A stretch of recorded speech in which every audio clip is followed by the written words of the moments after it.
I'm very concerned with Sekou. His demeanour, outlook. He should be having the most fun of his life. He should have all the girls.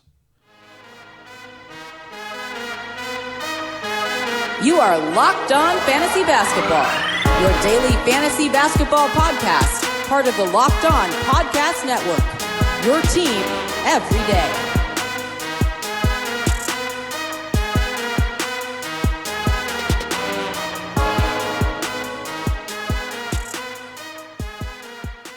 Hello and welcome to the Locked On Fantasy Basketball podcast, brought to you by Basketball Monster. My name is Josh Lloyd and I am the lead fantasy analyst at basketballmonster.com and at Yahoo Sports Australia. And you can find me on Twitter as always at redrock_bball and on Instagram at Locked On Fantasy Basketball. Today, we look back at the 9 games across the NBA on Monday and then preview 5 games for Tuesday with some injury updates thrown in as well. Michael Bolton. Let's get to it. Let's get to it. Indeed. Let's start with the first game of the day. If my screen eventually responds, it is the Charlotte Hornets beating the Detroit Pistons. Apparently, they only played 3 quarters in this game. Hornets 87, the Pistons 76. Devontae Graham, strong game, but again, the piss poor shooting. 14, 7, and 11 on 35%. You just know you're punting the shit out of that category with Graham on your team. Well, Rozier was pretty poor as well. 11 points on 13 shots for 31%. But Malik Monk, he's really stepping up. 17 points, 2 triples here for Monk. He had 3 steals. If you're needing some points, if you're needing some threes, Monk's minutes seem to be in the high 20s most nights. I think he's a solid enough 14-team league ad with some 12-team value. While Miles Bridges, I'd add him in all 12s. He's been obviously bad to start the year, but we've seen a sustained level of performance here, and I like him at the moment. 18 and 7 for him. While Paul Washington Jr., I'm not sure he's a must-roster 12-team league guy for all the hype that he gets. He's a 133rd ranked player this season. It's not very good, and it seems to be getting worse. 8 and 3 with 3 steals and a block, and then Cody Martin still to return. And I could see him taking Washington's spot again. Keep an eye on Jalen McDaniels. He's played like 15 minutes in each of the last 2 games. He had 8 points in 17 minutes here. They're going to continue to develop him and Caleb Martin instead of someone like Dwayne Bacon, it appears, because Bacon hasn't played in the last couple of games. So he's just a deeper league guy to watch. McDaniels, 8 points with 2 triples. Zeller, only the 22 minutes. He did have a cut on his face that he had to go to the locker room for. 6 and 10 for him. For the Detroit Pistons, the Crucifix, Christian Wood, played 23 minutes. Now, he did pick up 2 early fouls, but he ended the game with 3 total fouls. When I mentioned the other day that I thought Christian Wood could be a bit of a sell high, if you could get that top 25, top 30 guy back that some places were hyping him up to be, that you had to at least consider it, if not outright do it. Not because I don't think Christian Wood can't be a permanent monster, because I've seen him do it plenty of times. It's because of the trust I have in Dwayne Casey. Now, in this game, this was the first game that we've seen Thon McKay, Markieff Morris, the Muppet John Henson, and Christian Wood all play together. And we got 23 minutes of Wood. It wasn't a real blowout. It was 11 points. Look, that's a decent margin, but it's not a huge one. Those 2 early fouls, that was a factor. But this is my worry with Casey. We saw it time and time again. When Drummond would go down, when Griffin would go down, he wouldn't really turn to Wood until recently. I'm not saying we drop Wood. I'm not saying we even trade him away for a top 50 guy. But this is the concern, and this is why I had those concerns about, hey, he put up these big numbers in those first 2 games, and a couple other guys still to come back, and Derrick Rose, Luke Kennard, and Svi Mykhailiuk all still have to return to this rotation, who could take some shots away. It's a little bit of a worry about what's going to happen and what Casey's going to do. Now, speaking of Casey, he's the guy that said that quote at the start of the show. It was deleted by the reporter who tweeted that exact full quote out. There was another tweet from another reporter, Rod Beard, who had parts of that quote in there. But I just think that's ridiculous. Casey going out there and questioning the effort of Sekou. Hey, why isn't he having fun? Well, why isn't he...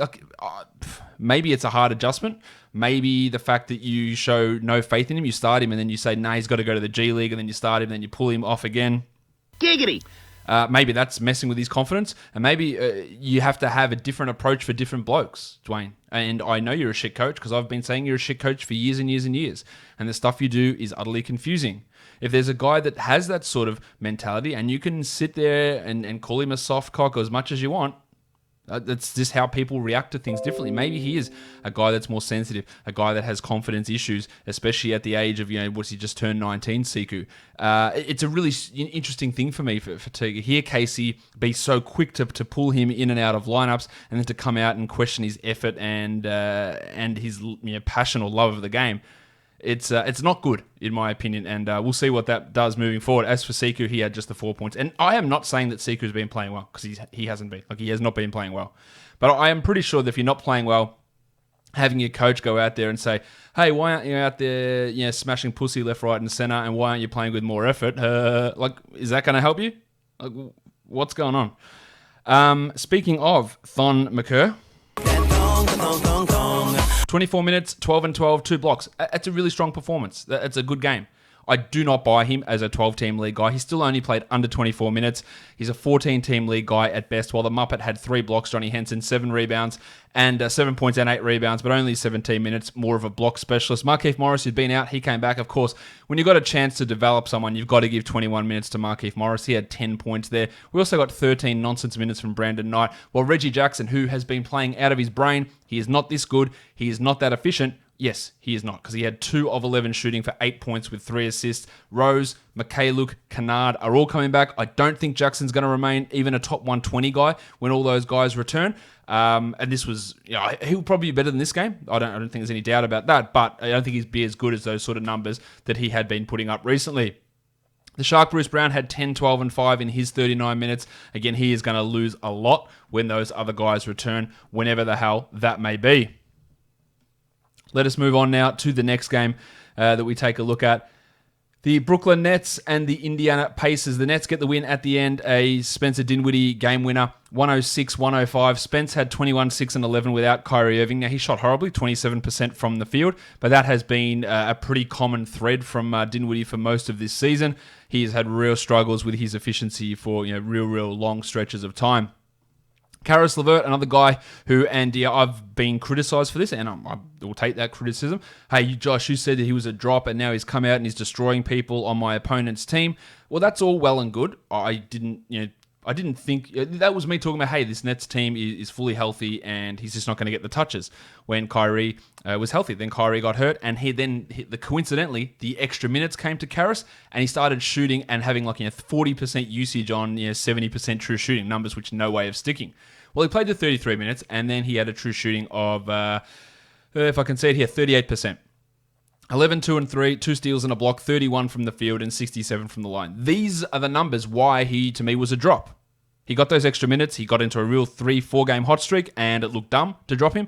I still don't think that he's going to be a long-term 12-team league guy. And once Kyrie comes back, I think we'll see that pushed into the forefront.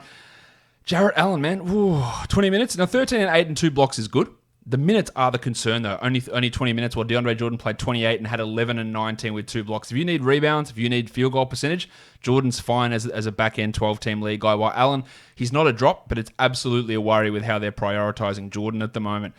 Smokin' Joe Harris hit 4 triples and Garrett Temple hit 3, while the artist formerly known as Torian Prince had 14 in his 32 minutes. For the Pacers, Domantas Sabonis triple-doubled, 23, 10, and 11. He had little else, 0 threes, 1 steal, 0 blocks on 73% shooting. Big game there, while Miles Turner, only 23 minutes for Turner, no foul trouble. 15 and 5 with 2 threes, not his best night, and again, no blocks. While TJ McConnell, Richie Beno would be proud. 2 for 2. 2 assists, 2 rebounds, 2 steals, 2 blocks, and 8 points for McConnell. While Tony Warren Jr., only the 28 minutes. He did have some foul trouble here, but playing alongside Oladipo, he still had a 26% usage. He shot the ball really well. He had 1 rebound, but the 2 steals are nice with no threes. How he goes the rest of the year is really intriguing to me. While Oladipo, 12, 4, and 3, it continues to be rough. It was also pretty rough for Brogdon, 6, 4, and 3 in 32 minutes. I would use that as a bit of a buy low. Oh my God, everyone's back at the Pacers. Brogdon's going to lose out. See if you can get him at a cheaper price, but he's not going to provide that top 30 sort of value he did at the beginning of the season. Jeremy Lamb, 9 points in 26 minutes. He is a pretty clear 12-team league drop if you hadn't already done that. Next up, the Atlanta Hawks, the Orlando Magic. The Magic win 135-126. Trae Young had 29 points with 9 assists, while the Baptist Johnny Collins 22 and 8 with a block, while the Undertaker Dwayne Dedmon was good again. Why couldn't he do anything good in Sacramento? That is one of the more confusing stories of the season. 14 and 9 with 2 blocks in 28 minutes, and while Clint Capella is out, the Undertaker does have some value as a guy that you can stream in 12-team leagues. Jeff Teague only played 16 minutes, but those 11 assists make it look sexy. They're not real. You can't get 11 assists in 16 minutes every night, so don't look at him as any sort of 12-teamer. While DeAndre Hunter, who'd played well the last couple, did not. 10 points in 33 minutes. At least he had a steal and a block, while Cam Reddish had 11 points in 24. And Fanapants didn't shoot well. Kevin Huerter, 12.7 assists. Again, I do think he's on the chopping block for 12-team leagues. Damo Jones started. He is going to be out of the rotation quick smart, while Bruno Fernando was already out. For the Magic, Nikola Vucevic, 24, 9-9. Huge game there, while Aaron Gordon, who's been better of late, had 26-9 in his 37 minutes. The usage was up. The production was up. He still is only the 156th ranked player this season, which is not even close to a 12-team league must-roster guy. If he was on my waiver wire, I'd consider adding him. I would not trip over my dick to go, man, I've got to blow all of my fab on him. Giggity! Because I just don't see it from him, and we haven't seen it all year.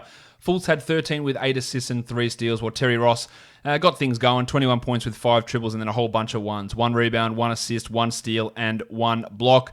Jimmy Ennis made his debut, 16 minutes there. That pushed Kem Birch, or left Kem Birch out of the rotation. Awundu only the 17 minutes. I think Ennis is going to take over for Awundu pretty clearly at some point soon, or maybe it'll just continue to be a minutes split for these blokes.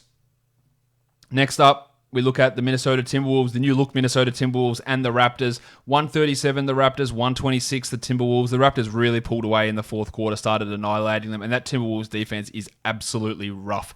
D'Angelo Russell, 22 points, 5 assists and a steal. You couldn't really hope for too much more, while Towns had 23, 10 and 7 with a steal and a block. Cool. Jarrett Culver, if I'm going to shit on him, I'm also going to praise one of his better recent games. That's more accurate. 15 points, but still, only 21 minutes. He had a steal and a block. He had no assists. He's not even a top 200 player this season. In fact, he's not even a top 250 player this season. You can leave him out of the 12-team discussion and probably 14-teamers. Well, Jim Johnson, 28 minutes for Jimmy. He played minutes over Okogie at the end. They closed with him and Juancho in the lineup. 8 and 7 with 2 triples and 3 assists. He's not quite there as a 12-team league must-add guy, but in a 14-teamer, it's there. While Juancho had 15 and 5. That's not a bad night from Juancho. The shots seem to be falling at a better rate, although the free throws were pretty poor here. I don't look at him as a must-roster 12-team league guy. While Beasley, encouragingly, 32 minutes with D'Angelo back. 15, 4, and 2. Now, the usage was always going to drop from that first game against the Clippers. He didn't hit 7 of 13 threes. Nobody's surprised about that. But 15, 4, and 2, I think is a realistic expectation of things that he can do as we move forward, which is making him a 12-team league guy. Jordan McLaughlin, 3 points, 5 assists, and 2 steals. I like McLaughlin, but he's clearly a backup. Someone told me that they read on other sites that people were recommending McLaughlin as a must-add player, which seems absolutely wild to me unless they're talking 20-team leagues. I just don't see how that could be the case.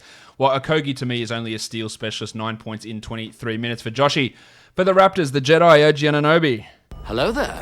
Hello there indeed. 25 and 12 in 36 minutes with 3 threes, 3 steals, and 1 block. And inevitably, whenever a game like this happens from Anunoby, is Anunoby back? Do I add Anunoby? Look at that. He shot 77% from the field on a 17% usage. Look how that compares to everything that he's done throughout the season. And that will tell you that no, there's no way this continues. There's no way he can do that. That is great, but again, this is not a bloke who's really outside. Over the last 10 games, he's the 158th ranked. Sorry, over the last 20 games, he's the 116th ranked player, which is okay, but it's not must rosterable to me. For steals, yes, and he falls into that zone with the wave pool Melton, with Josh Okogie, with someone like Khris Dunn. If he needs some steals, he can bring it, but everything else is up and down.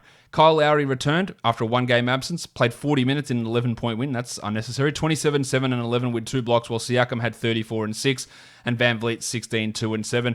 While, God, those 26 Patrick McCaw minutes, can he just piss all the way off?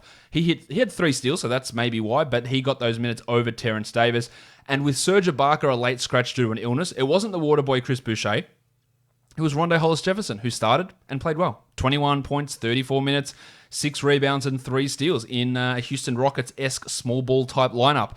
Hollis-Jefferson, it does help, again, that you're going up against the worst defense in the NBA in the Timberwolves, but I don't think Ibaka's going to be out long-term, and then Gasol returns, so there's nothing really to see there from Rondae, but it was obviously an interesting move to have him start at center in place of Serge, when I guess the prevailing wisdom would have been that Boucher may have jumped into that starting lineup. But that, again, I think that just tells you a little bit about where Nurse sits on what Boucher is able to do in this league.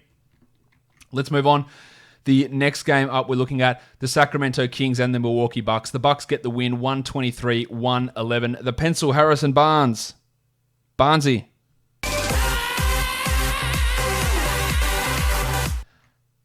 I'm not really sure what's going on here. What? 23 points, 5 triples, 3 assists, a steal, 62% shooting. What level of Harrison Barnes is this? Don't fall for it. Over the last 20 games, he's the 200th ranked player. So yeah, that's great. The last game was great. Don't get sucked in and get him onto your team. Nemanja Bjelica should be on your team though. Bagley could be out for the season. Holmes is out until after the All-Star break. 16-8 for Bjelica, while Hield had 15-7 and Bogdan Bogdanovic had 16-5 in a start. I don't think that Bogdan is moving out of this starting lineup. Harry Giles goes from 15 minutes to 28 minutes back to 15 minutes despite no other centers being available. 8-7 for Gilesy, with Bjelica playing a lot more center in this one. And we got 29 useless minutes out of Corey Joseph. Not that, is there any other type of minute from Corey Joseph? For the Bucks, Giannis Antetokounmpo, he was out because his partner had a baby, good old Liam Antetokounmpo, so he did not play. So Ersan Ilyasova started 7-8 with a 1-1 in 25 minutes, just completely fine, while Eric Bledsoe and Khris Middleton stepped up. 28 points apiece for those blokes, 8 assists each really good numbers. Bledsoe is putting up numbers. People, again, one of those guys that as soon as he has a shit night, man, drop him. Got to drop him. He's shit. He's terrible. Got to get rid of Bledsoe. But he's just solid around that 40 to 50 zone most of the year. He's the 60th ranked player so far. I think he can jump up a little bit higher than that. Middleton's been really good again, probably exceeding some of my expectations there for him as well, as he's upped his efficiency significantly. Sterlo Brown, 11-6 with 3 triples, taking advantage of Yanni's absence. He hit 3 threes and had 2 steals, but he's not an every night rotation guy. Well, the big ragu, Dante DiVincenzo, hurt his ankle but returned.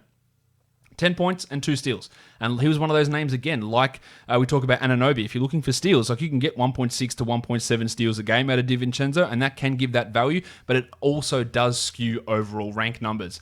Wesley Matthews did nothing, 10 points in his 32 minutes of action. Next game up, the Utah Jazz. They beat the Mavericks on the road, 123-119. Jordan Clarkson did it again, 25-5, but also 8 assists. Great efficiency with Mike Conley out, 31 minutes. He's playing well at the moment, really, really well. But again, his numbers still, they do fluctuate quite a bit. If you are looking for a boost in points and threes, Clarko can be an ad, but he's not a strong one. While Rudy Gobert.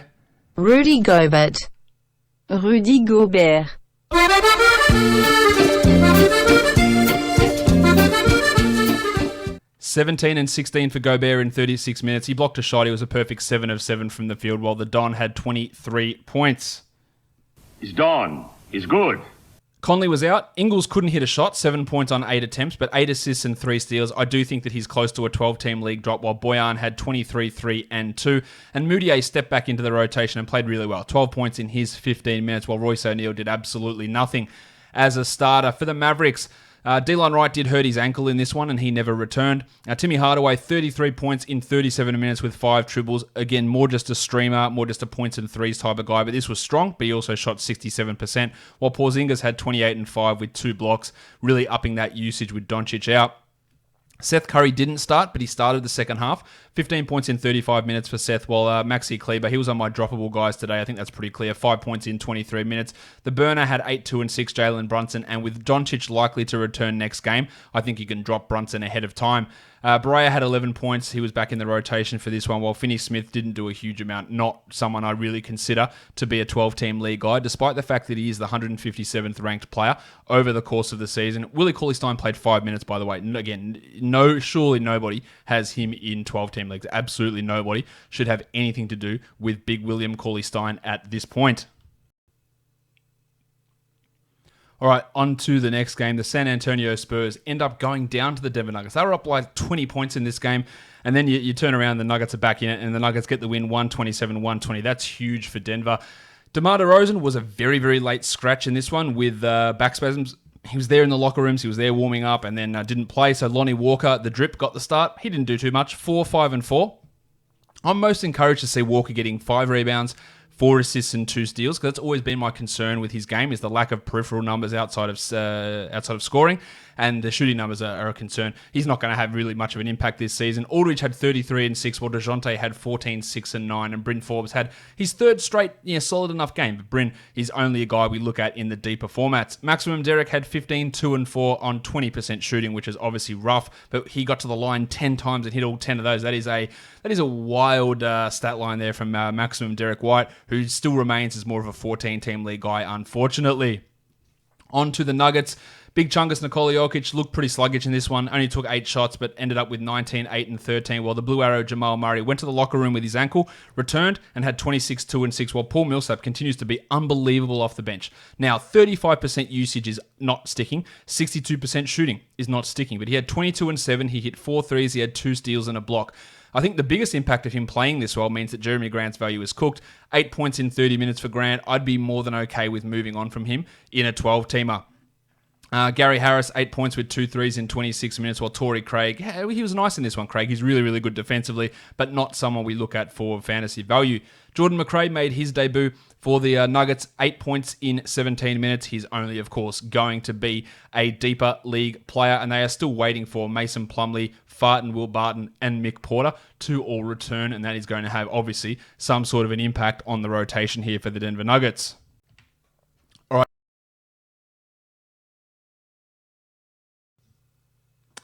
The Phoenix Suns, they go down to the Lakers pretty comfortably, 125-100. Monty Williams made a curious decision at the start of this game to bench Kelly Oubre. Didn't really give an explanation for it. I don't know if there was anything wrong with Oubre, but he's made some very questionable decisions most of this season. For a lot of this, well, maybe not most, for a lot of this season. Remember when he brought DeAndre Ayton off the bench to start Aaron Baines? Oubre played only 27 minutes off the bench, his usage. And I thought, and I did tweet this out, I think long-term Oubre's better position is going to be off the bench. But you would think coming off the bench, you'd be able to get a higher usage. Under 20%, he was a minus 34. And that's going back to some of those comments I made about Dwayne Casey earlier, is that making these decisions is all well and good, but you've got to be able to understand what the player is about. And maybe Oubre just went like, what is this bullshit? Why am I coming off the bench? I've been on fire. Stick that up your ass. Like I'm not doing it. And maybe that's part of it. I don't know. That's me speculating. But when you see a guy who's been on fire come off the bench, have lower usage, play low minutes, and have a terrible plus-minus, it all makes me think that he wasn't all that happy about being demoted for a weird reason. Cam Johnson started. He didn't do too much. 8 points in 22 minutes with 2 triples and 3 steals. I do not like his long-term prospects, but McCall Bridges I do. 18 and 6, 4 triples, 1 steal, 1 block, 3 assists. I think he can be a really good player. It's pretty tough to leave him on the waiver wire at this point. With DeAndre Ayton out and Dario Saric out and Frank Kaminsky out and Aaron Baines out, Czech Diallo started. He's never had a problem putting up numbers. 15 points in 39 minutes, 4 rebounds, 3 assists and a block. But he'll go back to the 3rd, 4th, 5th string big at some point pretty soon. Ravishing Rick had 13, 3 and 5, while Booker, he also struggled. 10, 4 and 5 on a putrid 2 of 11 shooting. Booker, of course, will be better than that. For the Lakers, Tone Davis had 25 and 10 with 5 assists, while how about my mate Rajon Rondo? 69% shooting. Giggity! 27 minutes, 23, 4 and 6. He hit 4 triples. He had a steal. That is a great line. Of course, he is still just the 196th ranked player this season, so there is no way we look at this and go, shit, I've got to have Rondo on my team because he put up this game. But he put up a huge game. He was excellent. The shot was going in. It was fantastic. I don't buy it long term. The future MVP, Kyle Kuzma, only 20 minutes. And this is a game, and the Lakers have been doing this recently, where they're going a lot smaller. We're seeing fewer minutes for Dwight Howard and JaVale McGee, Davis at center more, which you'd think would benefit Kuzma. Well, not so much, because he's not that good. 9, 8, and 4 with a steal and 2 blocks, although to be fair to him, 4 assists, 8 rebounds, 1 steal, and 2 blocks is good overall production from Kuzma. But getting 20 minutes is not good.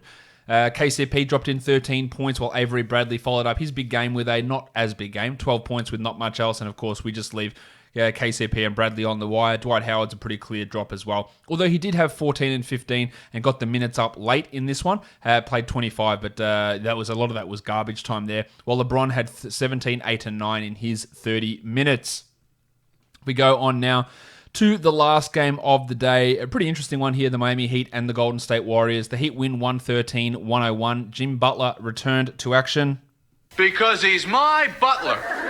21, 10 and 5 with 4 steals and a block. Excellent. But how about Jay Crowder? 2 big games in a row, 31 minutes, 21 and 8 with 4 triples and 3 steals. Now, he has been hitting threes at about a 4% rate, it feels like, all season. And the first 2 games in Miami, absolutely on fire. He will not continue to be this good.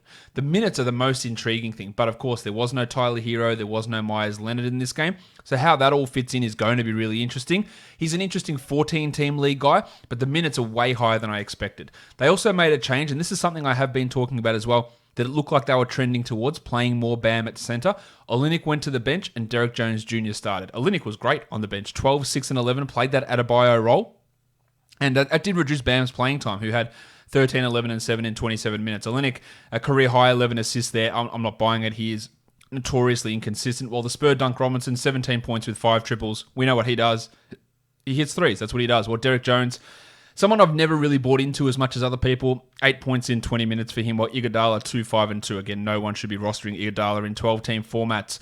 As for Kendrick Nunn, 4 points on 13 shot attempts, 1 rebound and 2 assists. I feel really confident, and I've been saying this for a long time as well, that he is not a 12-team league guy as we move forward. There just isn't enough minutes or shooting touch, and he's not that good. He and a bloke on the other team we're going to talk about soon are a couple of guys. They have these little flashes and people hype him up. Man, look how good this guy is. Undrafted, the Heat, they just develop guys. And he had that nice little run. He's not that good. Like, he is solid enough, and he's been starting all season, but he's not really a starting caliber player. He doesn't play starting minutes most of the time. He's played 30 minutes a game this season, but we've seen that a lot of that's because of injury. And this is long-winded way of me saying just drop him. I don't see him as a 12-team league player. Kendrick Nunn. For the Warriors, the other guy I want to talk about here was Eric Pascal, who ended up with 9 points in 17 minutes, and with Draymond Green back, there's just not enough there for Pascal, who, again, people seem to really get excited about, but he's the 203rd ranked player this season in 27 minutes. That's not a 12-team league guy, obviously. No point in 12s, no point in 14s. Big game from Damo Lee, a career high, 26 points with not much else, while Draymond had 5, 9, and 9 with a 1-1, a very Draymond Green line. Marquise Khris. Now, I've been critical of Marquise Khris, but he's absolutely a must-roster player. He looks so much better at the moment, and this is something I saw Dave DeFore tweeting about this and talked about it, is that having a good culture and a good team around you and a good organization can do wonders for players. He was in a shit organization in Phoenix and struggled. He went to Houston and sort of washed out there. Went to Cleveland, didn't do too much. But in Golden State, he seems like he's found a home and things are clicking. He looks so much better on the court, and the numbers have never been in question, but he looks better. 17 and 9, 2 steals and a block, a must-roster guy everywhere. Jordy Poole, 31 minutes, that's intriguing. 12 and 6 for him, a nice watch list guy or a points and threes streamer, while Wiggins, yeah, the shooting was rough. 18, 2, and 4. Maybe it is just going to be the same old Wiggins, but let's give him a little bit more leeway. With Draymond back, the lubricant, Kai Bowman, only 15 minutes. So we've got Wiggins and we've got Draymond playing more point. If that's going to be the case, then Bowman's obviously a drop. He only had short-term back-end value as an assist streamer anyway, but if you did add him in a 12-teamer, I think you can feel okay about moving on from Bowman. Another guy, because he had pretty exciting hair, got really hyped up at the beginning of the season, and again, is just overall not that good. In a deeper league, I'd watch Juan Toscano Anderson. 2 steals in 14 minutes, 3 points. He's a part of the rotation. I think he's interesting. A guy I thought was interesting in their summer league stuff as well. Just a name to watch for those deeper leagues. But again, in a deeper league, getting a guy who can get a couple of steals a game is obviously really, really valuable. Let's move on now and talk some injury news across the NBA. Darius Bazley's out for 4 to 6 weeks with a bone injury. That's going to move guys, or more minutes for Abdul Nader, more minutes for Terrence Ferguson, more minutes for Lou Dort, and probably for Mike Muscala as well. Well, Johnny Isaac, if you haven't seen the news, he is, now that the NBA did deny the disabled player exception, but Jeff Waltman went onto a podcast the other day and said no, he won't be returning this season. So if you are still holding on to hope, or if you're asking me if you're going to stash him, again, don't stash John Wall, don't stash John Isaac. Yusuf Nurkic, I think that's a waste of a spot as well. Isaac not coming back this year. Rashawn Holmes, the shoulder injury that when it happened, he said, "No, I'm fine. We play next game." He's thinking he's 15 games now, and he's not going to return until after the All-Star break. That's only, I think, one more game for the Kings, but it's obviously frustrating. While Sabrina's brother, Amari Spellman, he is not with the team for the Timberwolves. They could potentially look to waive him. I thought he'd slide in as the backup center. It looks like that's going to be Naz Reid's role. You can cut Spellman wherever you had him, while Luka Doncic looks like he is ready to return for the Mavericks next game. The Mavericks also made a waiver move. They added Michael Kidd-Gilchrist and waived Ryan Broekhoff, which I think is a pretty poor decision. Broekhoff was playing like 15, 16 minutes a night. I would have waived Courtney Lee personally. Broekhoff's a better shooter. Lee only just got back into the rotation the last couple of nights. Kidd-Gilchrist can't shoot. I don't even know if Kidd-Gilchrist is a better player than Courtney Lee at this point, who's barely played this season. Mick, I don't see the point of waiving Broekhoff, a guy that can come out there and space it out, and I thought he's played pretty well and is really well respected and well liked in that locker room. So that's a curious move from Dallas. Of course, Kidd-Gilchrist has no impact fantasy-wise. And then DeMar DeRozan had that back issue today, back spasms, that looks like it is going to probably keep him out of Tuesday's game as well, giving the drip Lonnie Walker another opportunity to put up some numbers. Let's talk some DFS now. We're going to be looking at FanDuel pricing for Tuesday's games. All right, first game up, the LA Clippers and the Philadelphia 76ers. The Clippers are 1-point favorites on the road. The Sixers are 24-2 at home this season. Now, they just get their ass kicked when they're on the road, but they are really good at home. Clippers 1-point favorites, the total 225 points. Here in this one, we don't know what's going to happen with Joshie Richardson's minutes, how low they're going to be. Will Furky from Turkey continue to shoot at 70+%? I'm going to say no. Benny Simmons is at 9,100. I feel really good about what he's doing at the moment. Patrick Beverley's out for the Clippers as well. I think Benny can get us at least 45 here, so that's a strong option to me. Well, Landry Shamet will likely start in place of Beverley, but with Leonard and George there, it's hard to get excited. Joshie Richardson's at 37 because he's been doing nothing in limited minutes. I wouldn't fall for that one. While Louis Williams at 57 with everyone there. It is a good price for Williams, but only for tournaments, while Furky is at 4,300. Absolute monster games from Korkmaz, but in the last 5 games, he's had a 48-pointer. He's had a 10-pointer. We know this level of production is impossible. 4,300, though, does give you some scope to use him, especially in tournaments. It's not outrageous. Alec Burks at 38. I wouldn't want to touch him with this rotation. Magruder and Mann, obviously not as well. Toby Harris at 6,400. Probably just marginally too high, although I don't mind him here. While Paulie George at 84, the Beatle, probably too high as well. Marcus Morris at 52. He had 26 in his debut in that game the other day against the Cavs where they smacked. He had 26 points in 22 minutes, 26 FanDuel points, that is. He's at 5,200. I don't feel super confident about that. And Glenn Robinson and Matisse Thybulle, no thanks. Al Horford is down to 5,500 because he's doing absolutely nothing at the moment. But this matchup is super positive for big men. I think Horf at 55 is a good GPP guy, but that's it. While the fun guy, Kawhi Leonard's at 9,200. I'm a fun guy. I like it a good amount, but not one that I want to lock him in as a core type of a guy. JaMychal Green, no thanks. At center, Joel Embiid's at 9,800. Absolutely all about that. He's going to put up some big numbers. His last 3 against the Clippers have averaged 64. That is monstrous. While Montrezl Harrell's at 56 really seems to be struggling a little bit, but that price is encouraging.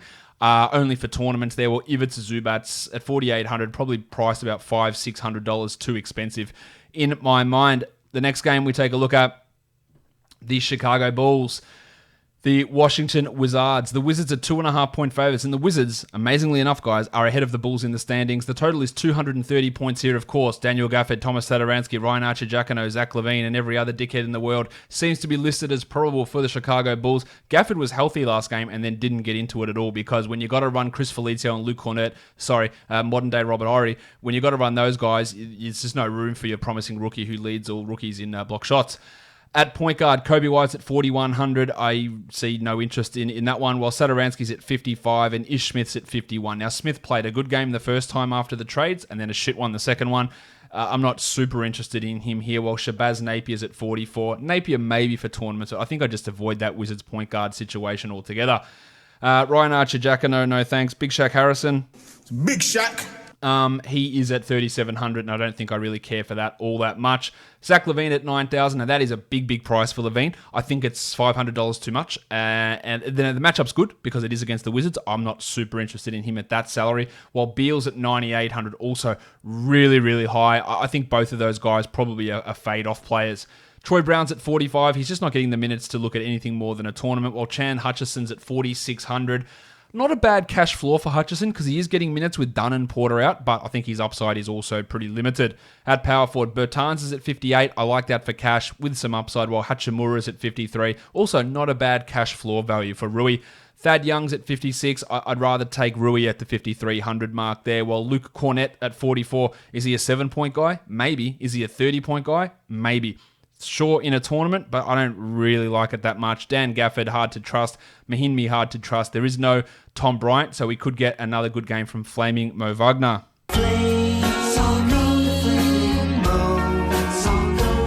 I think a lot of people are going to be on Wagner. The matchup is super good. He had 32 points in 24 minutes. The minutes are trending up. I think at 42, he looks like a really strong option. And in cash, he looks like a guy that not someone you have to necessarily use, but it's pretty close to it, I think.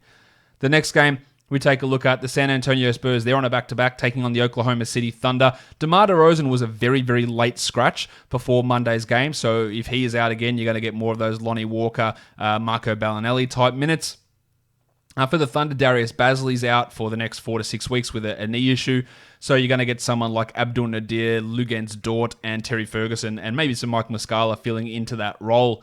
At point guard, DeJounte's at 51. He dropped 50 last game, DeJounte Murray. I like that salary for him quite a bit, while Chris Paul's at 74 also. I think both of those guys look in a really good spot.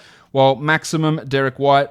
Maximum Derek. He's at 4,200. It's so hard to trust what's going to come out of him at any point. Lonnie Walker's at 35. If DeRozan's out again, there is some GPP value in him. Brittany Forbes, tough to trust. Diallo, Ferguson, Bellinelli, Dort. What a murderer's row of terrible shooting guard options.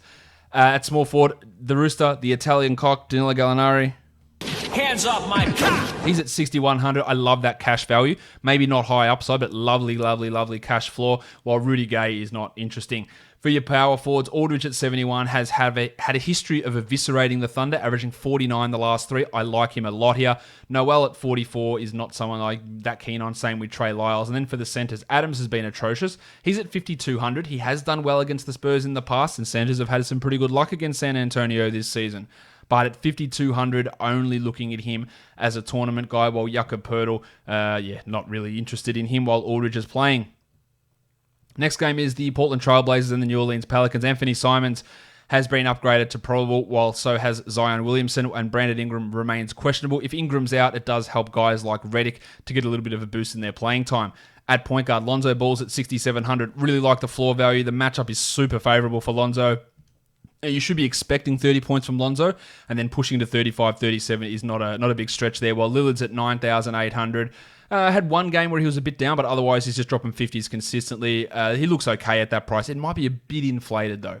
Anthony Simons, not interested at all. McCollum's at 64, only for tournaments, while Drew Holiday at 74. I feel pretty good about Drew at that salary in this matchup, while Josh the Hitman Hart, probably better as a category league guy. But Gaz Trent, 4,600 for Gary Trent. He's averaging 33 points the last three. He's getting steals. He's scoring. I like his value in this one, probably more so than someone like JJ Redick, who's at 4,300. Mallows at 52, I'm not interested at all. While Ingram's at 8,000. Coming with an ankle injury, I don't think I'd be all that keen on using Ingram, while Ariza just varies. Ariza's had wild fluctuations in his performance. He had 45 last game. At 4,700, absolutely he is in the tournament pool, but that's probably about it. At power forward, Zion's at 72, and I like that a lot. Favors at 56 is tough to use when Zion plays. And then you got Nicolo Melli at 3,600, who feels like he's almost a lock for 20 every night, which is not bad at that salary. Obviously not the sexiest play, but there is something there. While Hassan Whiteside at 8,800. The world. He's good for like 40 to 45 every night, so that looks like a pretty strong option to me in this one.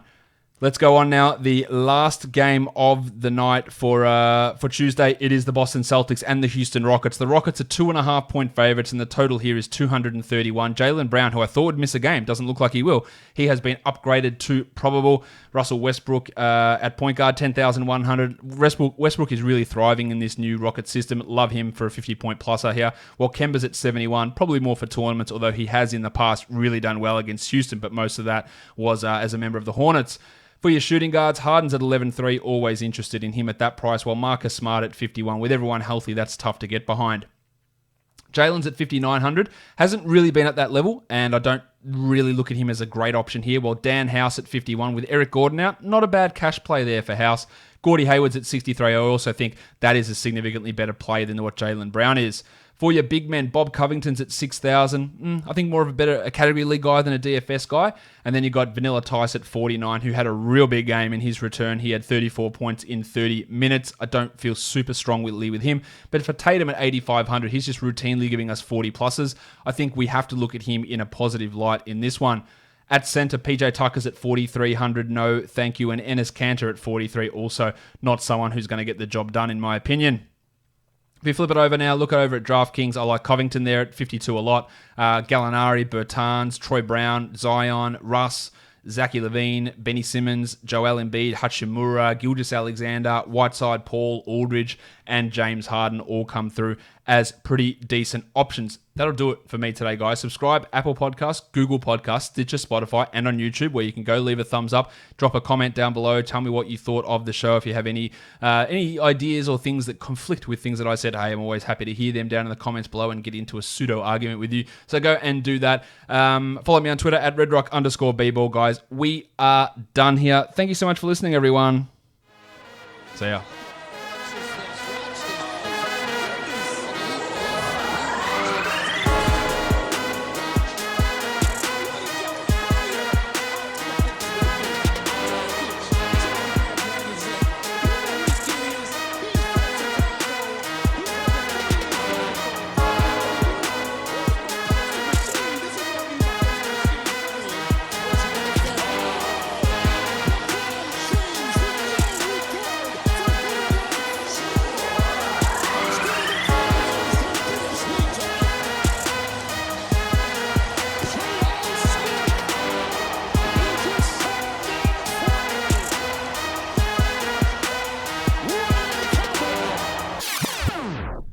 Dwayne Casey.